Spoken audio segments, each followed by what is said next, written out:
finish the script, then go on safari, then we'll shoot the film after we've shot our elephants.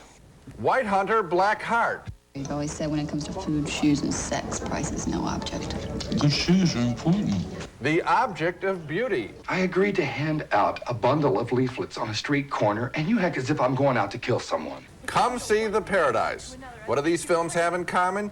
Each is a picture that either Roger or I think, or maybe both of us think, is a buried treasure. A recent film that didn't get the proper respect or the audience when it was first released in theaters, but you now have a second chance with home video, and we're selecting 10 video rental suggestions in all on this special Buried Treasure show. I'm Gene Siskel of the Chicago Tribune. And I'm Roger Ebert of the Chicago Sun-Times. My first buried treasure is a 1989 movie named Scandal that offers one version of the sex scandal that brought down the government of British Prime Minister Harold Macmillan in 1963. The film was told from the point of view of an obscure osteopath named John Ward, played here by John Hurt in one of his best performances. And Ward's practice was to find young women with promise but no prospects and groom them until they could move in the highest circles of British society as mistresses of the powerful men that Ward would have liked to be able to call his friends. Don't look now. David Fairfax Jr. He's even more smashing than in the movies. Here he comes. Bite your lips. I'll take care of that, Barman. That is Joanne Whalley Kilmer as Christine Keeler there and Bridget Fonda as Mandy Rice Davies. After Defense Minister John Profumo admitted that he had lied to Parliament about his involvement with Keeler, the government toppled and Ward was brought into court on charges of accepting immoral earnings. The movie, which is sad and wise about human nature, argues that Ward was essentially a scapegoat who only used his young protégés as his own entree into society. Scandal was directed by Michael Caton Jones, who has taken the most famous sex scandal in recent British history and turned it into a sad and angry indictment of snobbery and hypocrisy. I like the approach of this film. You know, if an American movie company were to make this story, they would say, make it the Christine Keeler story, and I think there was a made-for-TV movie just on that. Here, the approach of taking this sort of meek little guy, just another climber in a society that, you know, where you want to climb if you possibly can. It just makes it so much more of an interesting choice and more exciting. It is, because the movie is such an attack on the class hypocrisy in England, because here's the guy, he's got to be the fall guy. He's got to go into court and be accused of this. Certainly, none of the rich and powerful men who made use of the women that Ward brought to them had any complaints at all until this became public. The upper class just rolls over him. And now my first selection, a very tough thriller with violence and ugliness that turned off some viewers, but not me. It's Walter Hill's Johnny Handsome from 1989, with Mickey Rourke playing a criminal with a disfigured face who is transformed by a prison doctor played by Forrest Whitaker into a more acceptable-looking soul, so that maybe, just maybe, he won't feel like such an outsider and continue to commit more crimes. Well, who am I supposed to be? Navy vet with accommodations, just back from overseas. You think you could put on here? I work for a while here at the hospital. Sure. We have a deal. There's a wonderful cast in Johnny Handsome. Morgan Freeman is a tough detective who distrusts the new Johnny.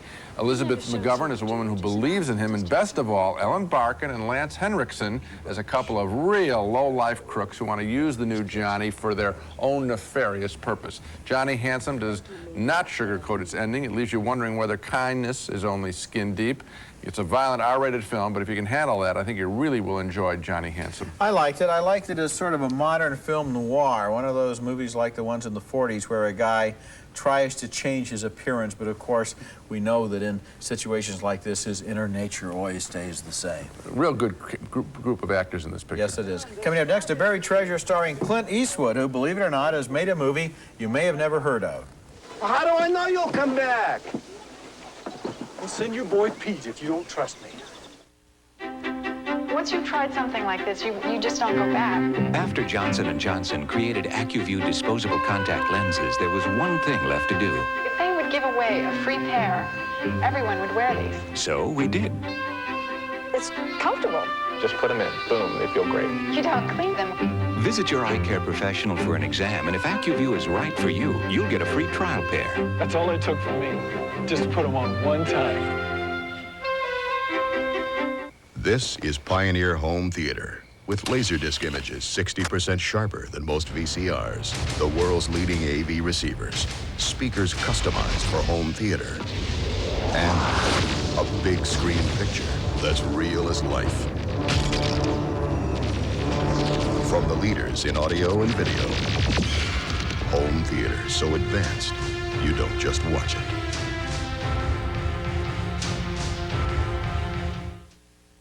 Before you go to Midas for a muffler or brakes, stop and think about this. In the last few months, hundreds of people with Midas guarantees didn't go back to Midas. They switched to Speedy to fix what Midas had fixed before. Now consider this. At Speedy, we always show you what needs to be fixed and what we fixed. And we always beat any Midas estimate. Now, wouldn't you rather stop at Speedy in the first place? Call us on it. Through 400 years of clashes and battles, conflicts and all-out war, men and women have risked their lives to save them. Perhaps with the hope that one day, you might be able to see them in more peaceful surroundings. The Royal Lipizzaner Stallions. Friday, The Centrum. Good seats till showtime at the box office and Ticketmaster.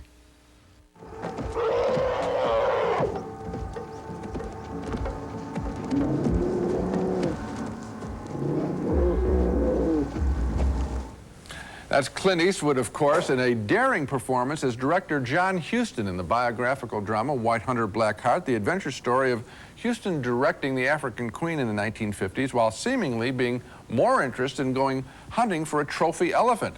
He's chasing, of course, more than an elephant. He's looking for danger and manhood, and everyone else in the film company be damned. Pete, go with him. Make sure he doesn't forget we're starting a picture here. He doesn't need me. That's right. And it may be risky. That's Jeff Fahey as his screenwriter and friend, and what I like so much about White Hunter, Black Heart, which Eastwood also directed, is that it is not your standard heroic biography where the lead character is obviously a great soul who triumphs over disaster. Rather, we have a complex man here who uses others as part of his creative process, as a way of fighting his own demons, and there is selfishness and righteousness and great talent in this John Huston character, and I found his complexity to be fresh and definitely worth seeing. You know, it might be called a picture about the movies, but actually it's a picture about a part of a man's life. Yes. And so often when we see biographies in the movies, they do go into this mock heroic mode Yes. in which everything is foreshadowed and the guy is destined for greatness. And John Huston was very complex, and this is one of the most complex movies I've seen about a person. I think it really took a lot of guts to tell this story. Obviously, Eastwood uses his regular commercial box office pictures to do these more personal projects. I think this is a fascinating study of a movie maker and a man. Look at it as a double feature with the African Queen. My next buried treasure is a film I admired a lot when I saw it in 1988, and I liked it even more when I saw it on Laserdisc just a few weeks ago.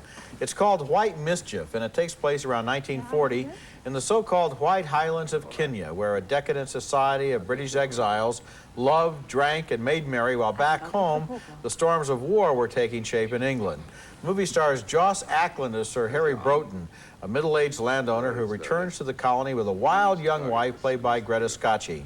She begins an affair with the Earl of Errol, played by Charles Dance, and her husband tries to be understanding, but they push him too far. You're my wife, and you'll damn well behave as my wife. Don't you leave me. If you leave me, I will shoot you. Eventually, one night, the young Earl is shot dead on a deserted road, and Sir Harry is charged with the crime, but acquitted through lack of evidence. And this murder, which really did take place, this movie is all based on a historical story, remains unsolved to this day. The movie is a shocking portrait of the idle, the bored, and the alcoholic, to whom the old man's passion seems almost like entertainment. It's a wonderful portrait of a time, a place, and the sad people who live there. And at the end, if we don't know who killed the Earl of Errol, we'd probably at least agree that he had it coming to him. Well, you use the word sad, and that's sort of what I like seeing. In other words, again, a sort of obviously a non-commercial choice, but to portray all these people, they are very sad, and they're just working out these, I don't know, I hate to say it, meaningless, empty lives in beautiful surroundings, and I think that stands for something there. People who are... the real work is all being done by the Africans. Yes. The real work of leadership in their society is all being done by the people who are back home in England, and they're absolutely without any useful function at all. They're lost, and we see their political meaninglessness is translated in their own lives. Coming up next, more buried treasures, including films starring Dennis Quaid and Andy McDowell and Don Johnson. Is there something I can help you with? Well, I hate to ask you. I mean, you're working and all. I'm not hurting myself. For the fun and the good times, a day to get away. Fast, fun, furious, mom's gonna say it's the family place to be. Rock and roll in Riverside. It's all right from day into the night. Riverside. It's the best fun and sense. The shows, the food, the rides. Rock and roll in Riverside. It's all right. Whoa, rock and roll, Riverside. Riverside, Route 159, Agawam, Massachusetts. Please. Because during Ames' amazing one-day sale, you'll save like never before. Even though you only have this Saturday to get 30% off all furniture, 30% off all CDs and cassettes, 25% off all electronics and phones, and 25% off all sheets and towels. When you discover 25% off all men's clothing and shoes, all women's clothing and shoes, and all kids' clothing and shoes. But don't miss Ames' amazing one-day sale this Saturday only. If you miss Saturday... Next, Dwayne's pumped up about Whitley's new job. To me, it's just gluteus taken to the maximus. Hey, let's keep the maximus to the minimus, okay? With an offer to join in? Do you want me to post for the calendar? Dwayne! Put a strain on Dwayne? Oh, me. They like beefcake. Not cupcake. Monday night at 8:30 on Channel 4. When do you get back from Seattle? Just a couple of days, a week at the most. I'm just going to check in for my parole that I'm coming. If only we knew where we're going. My next buried treasure is a major, ambitious production that fell through the cracks and never got the attention it deserved. It's Come See the Paradise, directed by Alan Parker, and it tells the story of a young white man and a Japanese-American woman who fall in love and marry during the Depression. For a few years, their life is happy, but before long, a shameful chapter of American history is unfolding as World War II begins and Japanese Americans are herded into internment camps, even though there is absolutely no evidence they are disloyal American citizens. The wife, played by Tamla Tomita, and her husband, played by Dennis Quaid, have their love tested by this wartime atrocity. She'll be 22 minutes. 22 minutes. Uh-huh. Mama looked all over the camp to find a toilet that she liked that wasn't broken and had partitions, and it's on the K block. Takes her 11 minutes to walk there and 11 minutes to walk back. Why do you think we gave her so much tea? Come See the Paradise tells its love story against a backdrop of a whole period of American history in which racism was disguised as patriotism. We meet the young bride's family, including a brother who grows angry and alienated, and a sad father who sinks slowly into madness.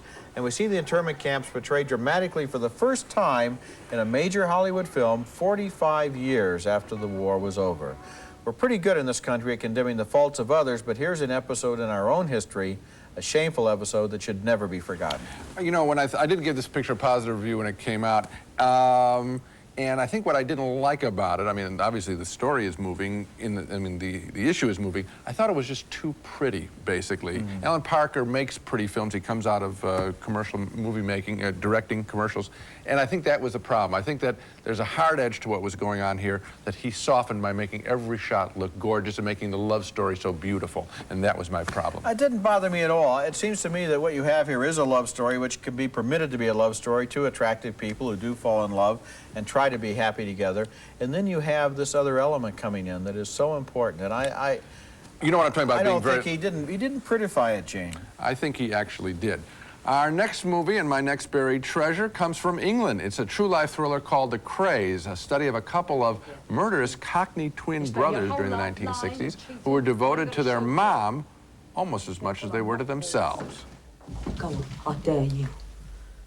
Only if you do, you better kill me while you're at it, Charlie Craig. Because I swear on my mother's life, I'll slit your throat while you're asleep. You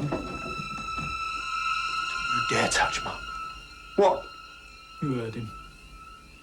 Just don't.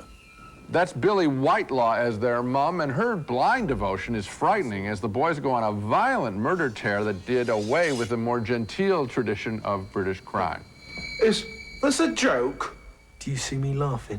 What made the craze so chilling is that the twins seem to enjoy their killing up close and personal, as the saying goes, using knives and swords right in your face. And that style just blew away the competition as they tried to extend their protection racket in the East End of London. This is a real eyes-wide-open crime study that I found fascinating as the craze brought a new level of violence to Britain. And this style is not shoot somebody at a distance or somebody else to do it. No, right here with me. Yeah, you know what's interesting is the fact that they continued to kind of base themselves at home.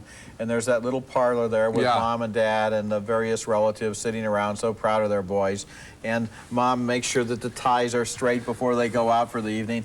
It's a real sick family. Well, that's what I sort of like about the picture, that it is, you know, there are bad people around in this world, and here they are. And here are a couple of them, and their names were the craze. Okay, coming up next, more buried treasures we think deserve another look. Oh, no.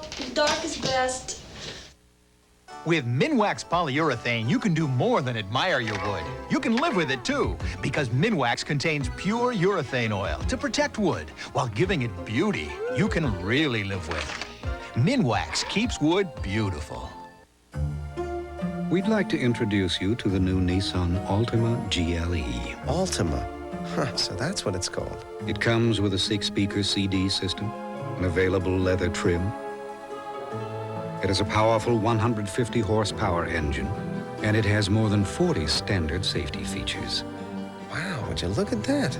The new Altima, the affordable luxury sedan from Nissan. I wonder what they mean by affordable. These glasses are always slipping. Can lens crafters help? Sure. You need spring hinges that flex to keep their lasting fit. How's that?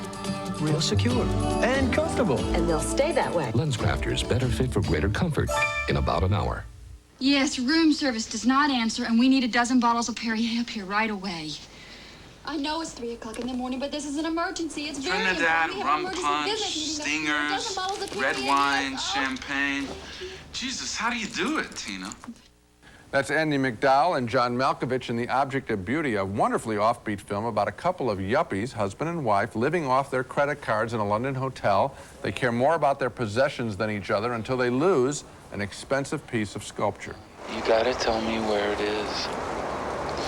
I can't. I don't have it. Well, I'll tell you something. I don't have it either. Well, how do I know? Tina, if I had the statue, I would have sold it and we would be out of here. Now they're forced to confront each other and decide whether they trust each other and decide whether maybe, just maybe, they can find the time or the interest in loving each other. There's genuine tension two ways in this film, in the mystery of who stole the statue and some mature writing also in the depiction of their relationship. Will it get together? I really hope people will take a chance and rent The Object of Beauty. This is a complicated story, really well done. You know, one thing about the film that I liked is the way that all of the supporting characters are portrayed. For example, the relationship between the hotel manager and his assistant. Very good. The relationship between the maid and her brother back at home. That's right. All of these people and their lives all come together around this little object of beauty. You don't get the writing at the supporting character level, and then the support of the supporting character level. That's uncommon. That's a very good point. My next buried treasure is one of those movies where you find yourself getting absolutely involved in the lives of the people on the screen. You care about them and you feel their issues. The movie is named Life is Sweet. It was directed by Mike Leigh, and it tells the story of a suburban London family with twin daughters who are like mirror images of one another. One is cheerful and outgoing, the other is sullen and resentful, and the movie takes those differences seriously while at the same time finding a great deal of truth and humor in the situation. Anyway, you don't need a bloke to have a kid. Well, I wouldn't fancy bringing one up on me own. Well, expect to be on your own than be with a bastard. Well, presumably you wouldn't choose a bastard in the first place if you had any sense. The parents are really the key to this story. They married young and had their children young, and now they're still trying to realize their own dreams. which for the father consists of going into the fast food business. Oh, I'm sorry, Andy, I can't get any enthusiasm for it. I know you can't, it's obvious. To be honest with you, I'd appreciate it if you could. Do a bit of moral support. Life is Sweet qualifies as a buried treasure because films like this usually don't get booked into the smaller towns around the country, but at the same time, it has had a surprising success with the audiences who have been able to see it because it's so funny, so eccentric, and so true. I looked at it again on video recently, and I was surprised at the way it seems to meander along through the daily lives of those four people and one of their neighbors who opens a restaurant. And then it builds up to a really powerful ending in which we learn that life is a compromise between dreams and disappointments, and that children, who are usually so filled up with their own problems, might be surprised to learn that their parents have feelings too. Well, Roger, anyone listening to the show already realizes we got a whole lot of pictures set in London and England and British directors. Yeah. I'm going to pick up on two words you just said to explain maybe why we're having this reaction. Eccentric and true. American movies, frankly, aren't all that eccentric, or that's being driven out, and we're getting much more mainstream kind of writing for the world market and for the American market, and so we just are embracing these pictures that are a little bit offbeat, and by being offbeat, they're much more true to life. And you know what's interesting, because as I was nodding agreement with you, it occurred to me that we live in a very strange time if the suburban couple in this movie would seem eccentric and the Terminator wouldn't. Good point. Coming up next, two more buried treasures, one set in Texas, one in New Zealand. The things we do to control what we eat.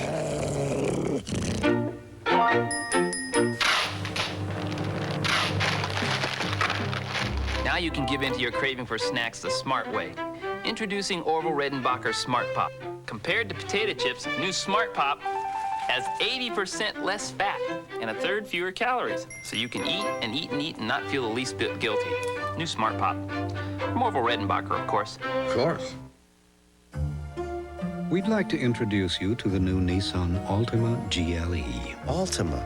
Huh, so that's what it's called. It comes with a 6-speaker CD system, an available leather trim. It has a powerful 150 horsepower engine, and it has more than 40 standard safety features. Wow, would you look at that? The new Altima, the affordable luxury sedan from Nissan. I wonder what they mean by affordable. You just got to. You just got to. You just got to. Call 1-800-CABLE-ME now and install cable for just $9.95. And get 2 premium services for the price of 1 for the rest of the year. There's so much to see.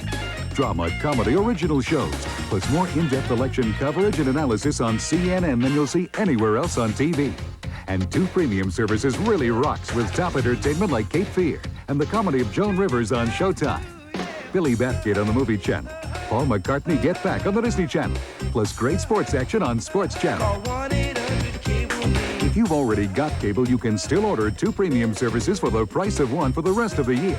So call 1-800-CABLE-ME and install cable for just $9.95 and get 2 premium services for the price of 1 for the rest of the year. You've just got to. You just got to, yeah. My final buried treasure is Dennis Hopper's The Hot Spot, a steamy melodrama about fast cars and fast women, bank robbers, and revenge. The movie stars Don Johnson as a stranger who drops into town one day, gets a job as a used car salesman, and finds himself torn between Jennifer Connelly, who works at the car lot, and Virginia Madsen, who is the seductive wife of the boss. He also sees a way clear to rob the local bank, and he seeps more deeply into the small-town quagmire of adultery and intimidation. Doctor in Galveston looked him over and says he has to have an operation. Quick. So why'd he go hunting today? Oh, he always overdoes it when he's sick. He practically can't help himself. Doctor says if he has another one, it'll kill him. The Hot Spot was directed by Dennis Hopper in the style of breathless romantic melodrama, which is one of my favorite styles. Everyone in this movie seems to be operating at a few degrees above ordinary body temperature, and there are great scenes of seduction and betrayal, violence and blackmail, passion and evil. It's like a primetime soap opera with the heat turned up.